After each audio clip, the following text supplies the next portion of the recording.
Hello students, I hope आप सब खैरियत से होंगे। आज जो हमारा लेक्चर है वो है लेक्चर 28 और उसमें हम डिस्कस करेंगे सर्च मेथड्स को। चलिए देखते हैं कि क्या है इसमें। Search method introduction.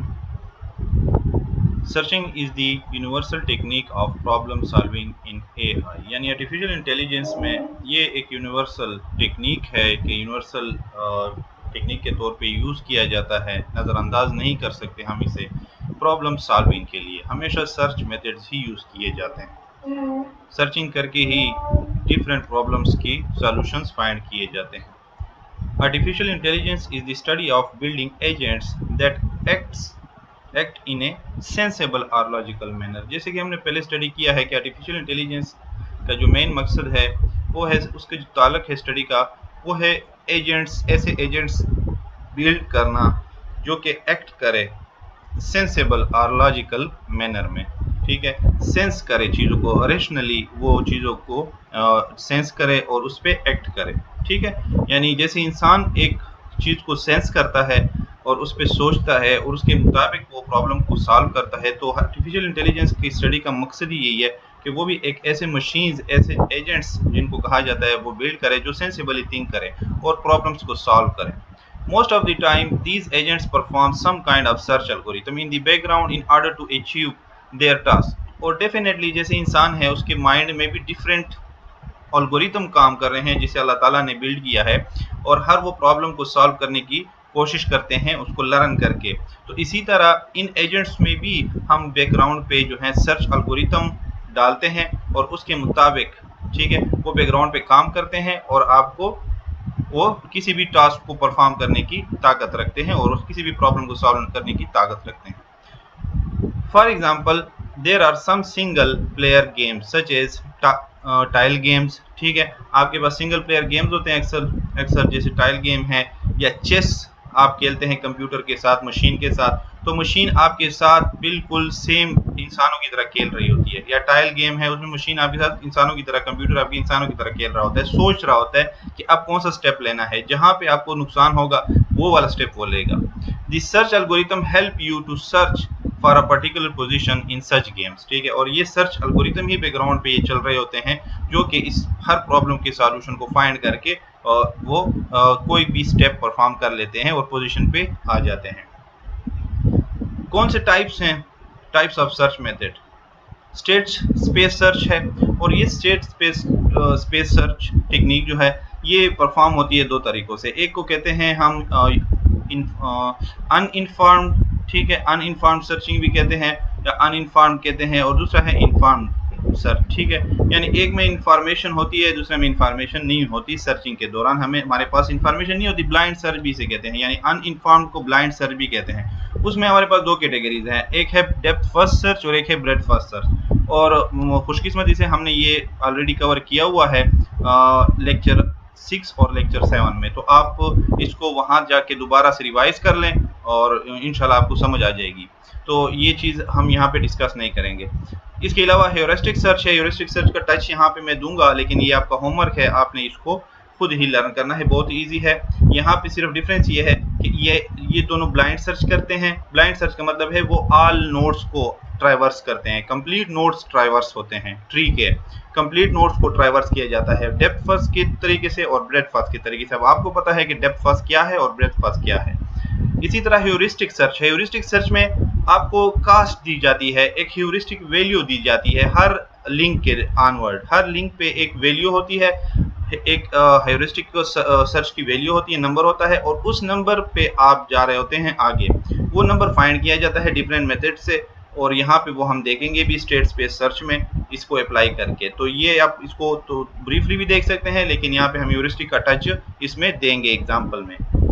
तो यहाँ पे एक वैल्यू हम फाइंड करते हैं एक पाथ पे, अगर वो कास्ट की वैल्यू होती है, कोई कास्ट होती है, कास्ट वैल्यू होती है, ह्यूरिस्टिक वैल्यू होती है, उसको फाइंड करते हैं और बेस्ट यानी कम से कम कास्ट, कम से कम ह्यूरिस्टिक वैल्यू जिस पाथ पे होगी हम उसी पे जाएंगे। ठीक है, यहाँ ऊपर इन दोनों में हम ब्लाइंडली जाते हैं, कंप्लीट विजिट करते हैं, क्योंकि हमारे पास कोई कास्ट की वैल्यू नहीं होती, कोई कास्ट वैल्यू नहीं है किसी भी पाथ पे। यहाँ पे कास्ट वैल्यू आ जाती है पाथ पे, तो बेस्ट सर्च हम कर सकते हैं इसके थ्रू। और यहाँ पे आपने कंप्लीट ट्रैवर्स करना होता है आपके पास जो भी ग्राफ है या ट्री है। तो ये डिफरेंस है। तो यहाँ हम अभी देखेंगे स्टेट स्पेस सर्च को, ये दोनों आप कवर करेंगे अपने लेक्चर 6 और 7 में, इसको वहाँ से रीड कर लें, तो ये हम यहाँ पर डिस्कस नहीं करेंगे। तो चलिए देखते हैं कि स्टेट स्पेस सर्च क्या है। State space search, state space search is a process used in the field of computer science. ठीक है, कंप्यूटर साइंस की फील्ड में इसको यूज किया जाता है, इंक्लूडिंग आर्टिफिशियल इंटेलिजेंस, यानी आर्टिफिशियल इंटेलिजेंस में ज्यादा है, इंक्लूड है। ठीक है, इंक्लूडिंग कंप्यूटर साइंस में भी है in the field of computer science, लेकिन इंक्लूडिंग आर्टिफिशियल इंटेलिजेंस में आजकल इसको यूज किया जाता है। In which successive configuration are states of an instance are considered, यानी प्रॉब्लम सॉल्विंग में ये बहुत ज्यादा यूज किया जाता है। ये मेन जो इसका थीम है वो यही है कि state space search problem solving में यूज किया जाता है। यहाँ पे आपको प्रॉब्लम सॉल्विंग की इक्वेशंस, गेम्स वगैरह जैसे आती हैं, वहाँ पे आपको कोई प्रॉब्लम दी जाती है, उसको सॉल्व करना है आपने, ये पजल के गेम्स हैं, डिफरेंट गेम्स है, तो वहाँ पे इनको यूज किया जाता है। With the intention of finding goal state with a desired property, क्या कह रहा है, in which successive configuration or state of an instance are considered with the intention of finding a goal state with a desired property। आपको हमेशा, अब जब भी कोई स्टार्ट लेते हैं तो आपके पास एक स्टार्टिंग होती है। ठीक है, एक स्टार्ट होता है, एक आपके पास गोल होता है, यानी आपने सोर्स टू डेस्टिनेशन जाना होता है। हमेशा आप स्टार्ट लेते हैं, जैसे आप कोई गेम परफॉर्म कर रहे हैं तो गेम आपका जैसे स्टार्ट होता है तो उसका एक एंड होता है। ठीक है, और दरमियान में उसके डिफरेंट स्टेट्स होते हैं, सब स्टेट्स होते हैं। जैसे भी कोई भी गेम आप स्टार्ट करते हैं तो अक्सर गेमिंग पर्पस में ये ज़्यादा यूज़ किए जाते हैं। एक स्टार्ट स्टेट होता है आपके पास, उसके बाद एक गोल स्टेट होता है या रिजल्ट स्टेट, जिस तक आपने पहुंचना है, और दरमियान में जितनी आपकी कन्फिगुरेशन है, ठीक है, सक्सेसिव कन्फिगुरेशन का मतलब है जितने भी दरमियान के नोड्स, स्टेट्स, जितने भी एक ट्री बना रहे हैं, तो स्टार्ट आपकी जो ट्री है ऊपर का नोड और लास्ट में जो आपका एंड नोड होता है। ठीक है, ये तो आपके हो गया स्टार्ट और गोल, यानी एंड नोड, किसी एंड नोड तक आपने आना है, यानी आपने ए से जेड तक आना है, तो ए और जेड आपका ये स्टार्ट है और ये आपका गोल है, यानी एंड नोड है। और दरमियान में जो आपके ब्रांचेस होती हैं, इनको हम सक्सेसिव कॉन्फ़िगरेशन आर स्टेट से जाहिर करते हैं ऑफ एन इंस्टेंस। इंस्टेंस किसी भी ऑब्जेक्ट को कहा जाता है दरमियान में। तो ये क्या चीज़ है, एक गोल स्टेट, एक स्टार्ट स्टेट से गोल स्टेट तक आना और दरमियान में ये डिफरेंट कॉन्फ़िगरेशन करना, स्टेट्स से गुजरना, इन सब को कहते हैं स्टार्ट स्पेस सर्च। ठीक है, कि आप एक स्टार्ट से शुरू हुए और दरमियान में आपने डिफरेंट कॉन्फ़िगरेशन की, डिफरेंट स्टेट्स चेंज किए और आप अपने डिज़ायर्ड गोल तक पहुंच गए। उस डिफरेंट प्रॉपर्टीज यूज करके उस पे उसकी अपनी प्रॉपर्टीज होंगी कि आपने ये करके जाना है और ये नहीं करना, तो इसको कहते हैं state space search. Problem are often modelled as a state space. ठीक है, प्रॉब्लम जो है इसमें मॉडल किए जाते हैं स्टार्ट स्पेस की शक्ल में। स्टेट स्पेस क्या है, ठीक है, प्रॉब्लम क्या है हमारे पास, problem are often modelled as a state space, यानी प्रॉब्लम्स को हम मॉडल करते हैं स्टेट स्पेस की। ये क्या मतलब हुआ, a set of states that a problem can be in.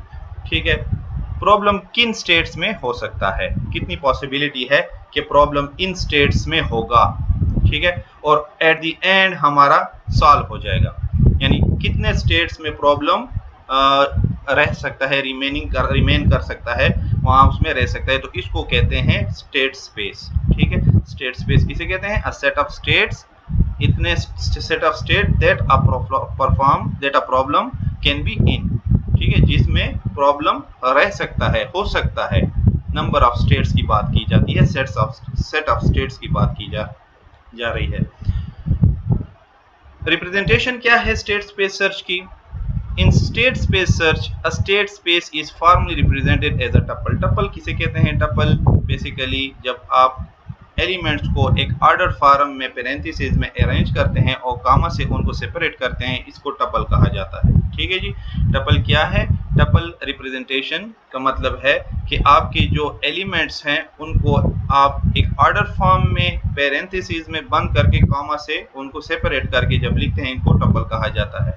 तो यहाँ पे हम स्टेट स्पेस को एस से जाहिर कर रहे हैं, तो एस हमारे पास क्या है, S comma A comma action on S, result S A, cost S A, तो इसका क्या मतलब है, ये एक इक्वेशन समझ लें, एक टपल समझ लें इसको, ठीक है। In which S is the set of all possible state, हमारे पास जो S है वो रिप्रेजेंट कर रहा है set of all possible state, ठीक है, जिसमें प्रॉब्लम होगा। A हमारे पास यहाँ कैपिटल और स्मॉल a ये सेम ही है, ठीक है। तो ये A क्या है, A is the set of possible action. अब उस स्टेट पर जितने भी एक्शन परफॉर्म होंगे, पॉसिबल एक्शन लीगल एक्शन जो होंगे, इसके अलावा कोई नहीं, लीगल जितने भी एक्शन हैं उनको कहा जाता है ए, और वो हैं हमारे पास up down left and right, ये आगे हम एग्जांपल में देखेंगे। उसके बाद आ जाता है एक्शंस, एस ब्रैकेट में छोटे स्मॉल पेरेंथेसिस में हमने एस लिखा हुआ। इसका मतलब है कि इस पर्टिकुलर स्टेट पे कौन सा एक्शन परफॉर्म होगा। एक्शन इज द फंक्शन, ये एक फंक्शन है that establish which action is possible for current state, यानी इस वक्त जो ये एक स्टेट आई हुई है, बन गई है, ठीक है, वो तो सेट ऑफ ऑल स्टेट्स हैं, कैपिटल एस और capital A, set of all possible action, set of all possible state. ये अब कौन जो स्टेट बन गई है, एक शक्ल बन गई है, एक नोड बन गया है, एक ट्री बन गई है, अब उस पर कौन सा एक्शन हम परफॉर्म करें या हो सकते हैं परफॉर्म, इन चार में से। उसके बाद आता है रिजल्ट, यानी इस पर्टिकुलर एक्शन की वजह से इस स्टेट का क्या रिजल्ट आएगा। अगर मैं इस स्टेट पे जो आई हुई थी, ठीक है, उस पे एक्शन परफॉर्म हुआ, उसकी बिना पर क्या अब इस पे इसके रिजल्ट आएंगे, ठीक है। रिजल्ट एस ए का मतलब है इज द फंक्शन, ये एक फंक्शन है दैट रिटर्न द स्टेट, वो रिटर्न करेगी स्टेट जो कि reach by performing action A on state S, ठीक है। यानी हमने एक एक्शन परफॉर्म किया किस चीज पे, एस पे, वो यहाँ था, अब उसकी वजह से क्या रिजल्ट आया। इसके बाद आ जाता है कास्ट एस ए, यानी हम क्या कर सकते हैं, cost S A is the cost of performing on action A on state S, ठीक है। यानी कितनी कास्ट हमारी आएगी अगर मैं ये कोई भी इनमें से चारों में से कोई एक्शन इस स्टेट पे परफॉर्म करूंगा, तो कितनी कास्ट आएगी, वो भी हम कैलकुलेट करते हैं। तो ये इसकी रिप्रेजेंटेशन होती है स्टेट स्पेस सर्च की, और कैसे हम करते हैं परफॉर्म वो भी अब हम आगे एक एग्जांपल में इसको देखते हैं, तो आपको समझ आ जाएगी। एग्जांपल है हमारे पास एट पजल टाइल की, ठीक है। हमारे पास ये गेम जैसे आपने नेट पे भी देखी होगी, अपने मोबाइलों में भी देखी होगी, हमारे पास एक टाइल होता है, टाइल होते हैं, उस पर हम ये गेम खेलते हैं, 8 पजल प्रॉब्लम भी इसे कहते हैं। Given a 3x3 board with 8 tiles, हमारे पास एक 3x3 बोर्ड है, ठीक है, 3x3 बोर्ड है, उस पर 8 टाइल्स हैं, ठीक है, 8 टाइल्स यानी 8 नंबर्स फिल हैं, ऑल 8 बॉक्सेस फिल हैं, 1 2 3 4 5 6 और 7 8, एक इसमें एम्प्टी स्पेस है and one empty space. The objective is to place the number on tile, ठीक है, to match final configuration using the empty space. We can slide 4 adjacent left, right, above and below tile into the empty space. Simply वो आसान अल्फाज में कह रहा है कि आपको एक बोर्ड दिया गया है जिस पर 8 टाइल हैं और एक एम्प्टी स्पेस है, और आपको एक गोल भी दिया गया है, गोल स्टेट भी दिया गया है, एक स्टार्ट स्टेट दिया गया है, ये इसका गोल स्टेट है। यानी आपने इस शक्ल से ये शक्ल बनानी है, और यूज क्या करना है, स्टेट स्पेस सर्च के थ्रू ये करना है। ये टेक्निक यूज करके आपने इस शक्ल से ये शक्ल बनानी है, 1 2 3 4 5 6 और 7 8, और दरमियान में ये एम्प्टी स्पेस आ जाए। तो ये आपको एक इनिशियल स्टेट दी गई है, स्टार्ट स्टेट दी गई है, और ये उसकी गोल स्टेट है, डेस्टिनेशन स्टेट है, ये आपने बनाना है। यहाँ पे हम ब्लाइंड सर्च नहीं करेंगे, यहाँ पे हम ह्यूरिस्टिक सर्च करेंगे, यानी हम हर पाथ को कास्ट वैल्यू देंगे किसी तरीके से, और वो तरीका भी हम यहाँ सीखेंगे। और ह्यूरिस्टिक सर्च इसी को कहते हैं कि जब आपके पास कास्ट वैल्यू आ जाए किसी भी पाथ पे और उसमें से आप बेस्ट पाथ चूज करें, तो ये आपके पास इन्फॉर्म्ड सर्च है, इन्फॉर्म्ड, और एक होता है अनइन्फॉर्म्ड जिसमें ब्रेथ फर्स्ट और डेप्थ फर्स्ट आ जाते हैं दोनों, तो वो ब्लाइंड सर्च है। वो कंप्लीट ट्री को, अब यहाँ पे आपको एक ओवरव्यू में नजर आ रहा होगा कि ब्रांचेस इससे निकली 3, अब इनमें से सिर्फ एक से ही ब्रांच निकली है, और उसके बाद इन 2 से निकली है, और इससे नहीं निकली, इससे नहीं निकली, इससे नहीं निकली। तो वजह क्या थी, यही वजह है कि ये ह्यूरिस्टिक सर्च पे जा रहा है, बेस्ट पाथ चूज कर रहा है जिसकी कास्ट वैल्यू कम है, जिस पाथ की, जिस नोड की, ठीक है, तो उसी से ब्रांचेस निकल रही है। तो चलिए देखते हैं कि ये क्या चीज है। आपको वैल्यू दी गई थी आपको एक पजल दिया गया है स्टार्ट स्टेट में, और उसमें आपको ये वैल्यू नज़र आ रही हैं कि इसमें थोड़ी गड़बड़ है। ये आपका डेस्टिनेशन है, आपने ये बनाना है इससे। तो इसमें आपने जो कास्ट फाइंड करनी है उसका आसान तरीका ये है कि आप इसमें वो नंबर ढूंढें जो गलत जगहों पे मौजूद हैं। ठीक है, number of values which are misplaced, ठीक है, जो अपने प्लेस से मिस्ड हैं, कितनी वैल्यूज इसमें मौजूद हैं। उसके बाद एक काम ये करना है। दूसरा हमारा लेवल होता है, इसमें ये लेवल्स हैं, जैसे ट्री में लेवल होते हैं। ये लेवल 0 है, ठीक है, ये लेवल 0 है, ये लेवल 1 है पूरा, ये लेवल 2 है पूरा, ये लेवल 3 है पूरा, ये लेवल 4 है पूरा, और ये लेवल 5 है पूरा। दो बातें याद रखनी है हमेशा। एक, हमने कास्ट वैल्यू फाइंड की, उस पर भी काम चला सकते हैं, लेकिन यहाँ पे चूंकि दो वैल्यू प्लस हो रही हैं आपस में, तो एक वैल्यू की समझ आ जाती है, ये दूसरे की समझ फिर नहीं आती। तो वो मैं आपको बता रहा हूँ। यहाँ पे 0 क्यों लिखा हुआ है, यहाँ पे 4 क्यों लिखा हुआ है। 4 इसलिए लिखा हुआ है कि इसमें 4 ऐसी वैल्यू हैं जो अपने जगहों पर मौजूद नहीं है अगर हम इसके साथ कंपेयर करें। यानी कौन सी वैल्यू है, एक तो 1 है, 1 यहाँ पे पड़ा हुआ है, जबकि 1 को ऊपर होना चाहिए था, तो एक वैल्यू ये गलत जगह पड़ी हुई है। 2 को यहाँ नहीं होना चाहिए था, ये 1 की जगह पे 2 पड़ा हुआ है, 2 को दूसरे नंबर पे होना चाहिए था, ये दूसरी गलती हो गई। अब ये 8 पड़ा हुआ है, 8 को यहाँ नहीं होना चाहिए था, 8 को 1 की जगह पे होना चाहिए, ये तीसरी हो गई। और यहाँ पे 6 है, 6 को दरमियान में नहीं होना चाहिए, 6 को नीचे होना चाहिए था, ये स्पेस खाली थी। तो ये 4 वैल्यू जो हैं, जो आपको नजर आ रही हैं, 1 2 8 6, ये 4 वैल्यू गलत जगह पे पड़ी हैं। तो ये आपका एक वैल्यू ये निकल आई, ये आपने यहाँ प्लस रख दी, प्लस इसके साथ 0 प्लस हुआ पड़ा है। ये 0 क्या है, ये लेवल 0 है, लेवल 0। अगर आप ये नहीं भी लिखते कोई फर्क नहीं पड़ता, आपने सिर्फ मिस्ड प्लेस वैल्यू फाइंड करनी है, ठीक है। तो अगर आप इसके साथ ऐड भी कर लें तो कोई मसला नहीं है। तो लेवल 0 हमने यहाँ पे इसके साथ ऐड किया तो 4 बन गई वैल्यू। अब यहाँ से स्टार्ट हो रहा है, तो हमने इससे देखा कि अब हमारे पास यहाँ पे कितने एक्शन परफॉर्म हो सकते हैं, तो उसके मुताबिक हमारी ब्रांचेज निकलेंगी, कितने एक्शंस परफॉर्म हो सकते हैं। यानी ये जो आपके पास स्पेस है, ये किस तरफ मूव हो सकता है, पॉसिबिलिटी क्या है, पॉसिबल एक्शन कौन से हैं। ये आपका राइट पे भी जा सकता है, ठीक है, ये आपका लेफ्ट पे भी जा सकता है, ये आपका अप भी जा सकता है। यानी टोटल 3 तरीके हैं, 3 वैल्यू। अगर मैं इसको एक बार इधर ले जाऊं तो एक स्टेट बन जाएगी, वो ये है। इसको मैंने इस साइड पे कर दिया और साथ चला गया, यहाँ पे मैं रीअरेंज कर रहा हूँ, मैंने ये शक्ल बनानी है, तो मैं इस पेज को रीअरेंज कर रहा हूँ। इसको इस तरफ ले आया तो एक शक्ल बन गई, ये एक स्टेट हो गया, एक स्टेट।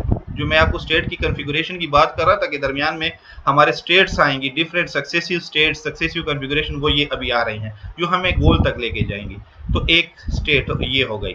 अब दूसरी ब्रांच निकलेगी, दूसरी ब्रांच में पॉसिबिलिटी है कि मैं इसको अप ले जाऊं तो एक नई स्टेट, एक नई शक्ल बन जाएगी, तो मैंने वो भी कर दिया। इसको ऊपर ले गया तो अब एक और डिफरेंट शक्ल बन गई, ये एक डिफरेंट शक्ल, एक डिफरेंट शक्ल। ये एक और भी बना सकता हूं, अगर मैं इसको लेफ्ट पे ले जाऊं, तो मैंने इसको लेफ्ट पे ले गया तो यहाँ पे ये आपकी इधर आ गई।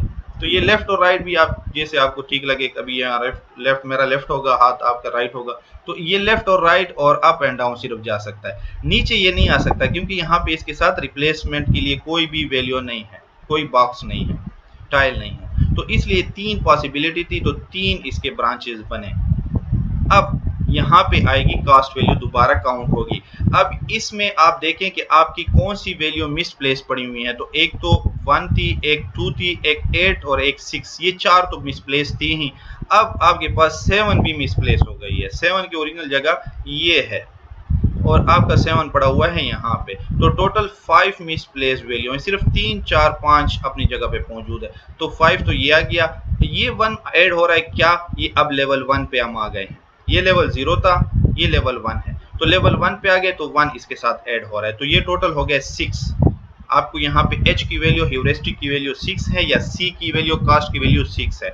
दूसरे पे आते हैं, यहाँ पे आपने मिसप्लेस वैल्यू काउंट की तो आपके पास 3 आई, 3 ऐसी वैल्यू हैं जो मिसप्लेस पड़ी हुई हैं। उसमें से क्योंकि 6 जो है वो अपनी जगह पे आ गया, बाकी रह गया 1 2 8, तो ये 3 और प्लस वही 1 लेवल 1, तो 4 टोटल बनता है। और इसी तरह यहाँ पे भी 5 मिसप्लेस वैल्यू है, प्लस 1 इज इक्वल टू 6। तो ये 6 और 6 इससे ज्यादा हैं, तो ये इन दोनों को छोड़ देगा, ये बेस्ट पाथ नहीं है। तो ये बेस्ट पाथ 4 वाला है, तो इससे अब वो देखेगा कि टोटल कितने ब्रांचेस बन सकती हैं।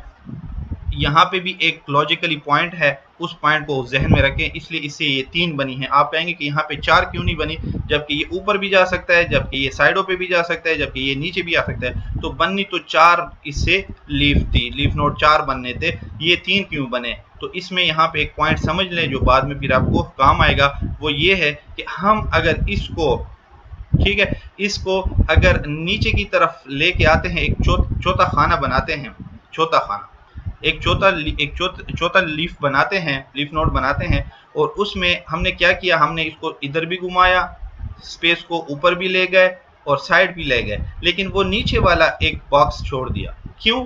क्योंकि अगर हम इसको नीचे लेके आते हैं तो इसकी शक्ल सेम ये वाली बन जाएगी, और इसी तरह की दोबारा से ये सारा एक पूरा सिस्टम फिर स्टार्ट हो जाएगा, यानी सिमिलरिटी आ जाएगी। अगर मैं इस बॉक्स को नीचे की तरफ ले आता हूं तो ये वाली शक्ल बन जाएगी, और ये वाली शक्ल अगर यहाँ बनी तो ये लूप क्रिएट हो जाएगी, ये रुकेगी भी नहीं, ये चलती रहेगी, एक लूप की शक्ल बन जाएगी। तो ये बात को आपने यहाँ समझना है, तो हम उसको स्किप कर देते हैं जो ऑलरेडी चल चुकी होती है, जो शक्ल पहले से चल चुकी है उसको हम कंसीडर नहीं करते।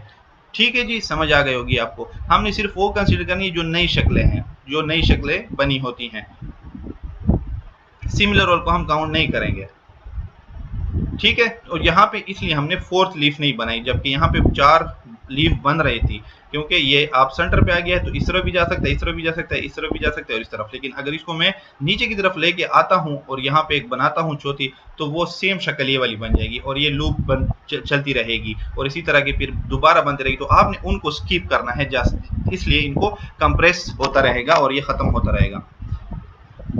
तो इससे हमने 3 बना ली। अगेन इनकी वैल्यूज काउंट की जाएगी, 3 इसमें मिसप्लेस वैल्यू हैं, प्लस लेवल 2 पे अब हम आ गए हैं तो प्लस हो रहा है 2 इसके साथ, ठीक है। तो ये 5 हो गया, फिर यहाँ पे भी यही है 5 हो गया, और यहाँ पे आपके पास 6 है, तो इसको स्किप कर दिया जाएगा। और मजीद अब इन दोनों में देखें, इनमें आपके पास एक इस साइड पे बन सकती है, एक ऊपर बन सकती है, एक नीचे बन सकती है, 3 बन सकते हैं, लेकिन 3 नहीं बनाए गए, 2 बनाए गए हैं। क्यों?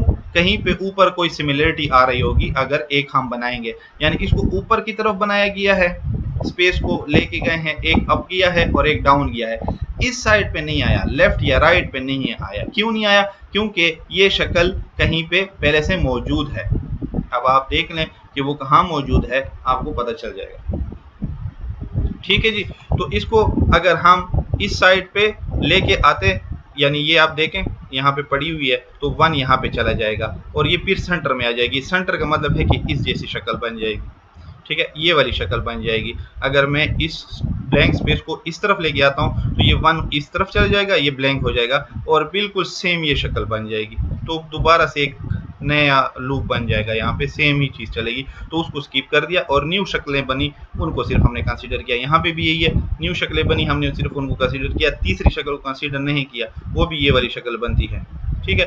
अगेन इनकी कास्ट वैल्यू काउंट की गई, यहाँ पे 8 बन रही है, सॉरी 6 बन रही है, यहाँ पे आपके पास 7 बन रही है, यहाँ पे आपके पास 5 है, यहाँ पे 7 है। तो इन ज़्यादा वैल्यू वाले पाथ को हमने छोड़ दिया और जो 5 है उसको हमने कंसीडर किया। अगेन इसकी हमने 3 बननी थी लेकिन हमने 2 बनाए, क्योंकि वही बात है कि अगर 8 इधर चला जाता है, स्पेस दरमियान में आ जाता है, तो ये शक्ल सेम यही बन जाती है, तो ये दोबारा से वही वापस चला जाएगा।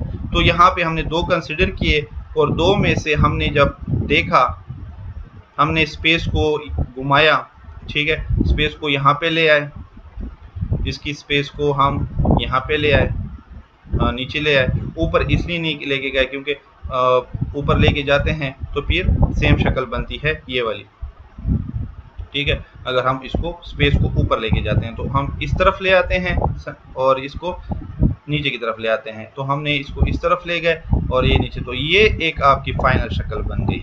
1 2 3 4 5 6 7 8, यहाँ आपने स्टॉप हो जाना है। अब इसको और इसको आप कंपेयर करेंगे तो आपकी जो गोल स्टेट थी वो यहाँ पे रीच हो गई है, आपको मिल गई है और आपके एक्शन परफॉर्म हो गए हैं। जो 4 एक्शन थे, left, right, about and below, जो बातें मैंने आपको बताई हैं यहीं पे, वो आपने सिर्फ याद रखनी है, देन आपको कोई प्रॉब्लम पेपर में नहीं आएगी। अगर पेपर में ये क्वेश्चन आता भी है इस तरह का, आपको एक स्टार्ट स्टेट दी गई होगी, एक गोल स्टेट, तो आपको ये स्टेप्स करने होंगे और उन स्टेप्स में आपने ये ख्याल रखना है कि जो चीज़ें मैंने बताई हैं उनको कंसीडर करना है, तो वो आपका स्टॉप हो जाएगा। इनकी प्रैक्टिस करेंगे जितनी तो आपको ईजी रहेंगे। आप इसकी प्रैक्टिस करें इन पजल्स की, सेम ही पजल होंगे, कोई भी डिफरेंस नहीं होगा। किसी की शक्ल ऐसे होगी, किसी का 4 ऊपर लिखा होगा, किसी का 3 इधर लिखा होगा।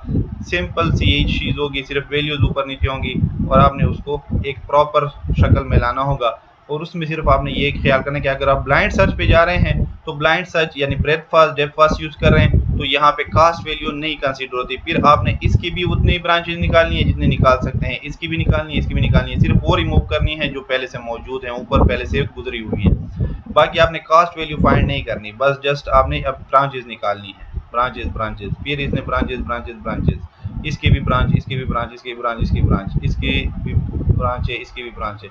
तो ब्रांच आपने निकालनी है और एट द एंड जिस जगह पे भी आपके पास रिजल्ट आ गया आपने स्टॉप हो जाना है। ठीक है जी, तो ये आपके आज का लेक्चर था। उम्मीद है आपको क्लियर हो चुका होगा। जो होमवर्क मैंने आपको दिया है उसको ज़रूर देखें, यहाँ पे मैंने आइडिया भी दे दिया है। इंशाल्लाह नेक्स्ट लेक्चर में दोबारा मिलेंगे। Thank you so much.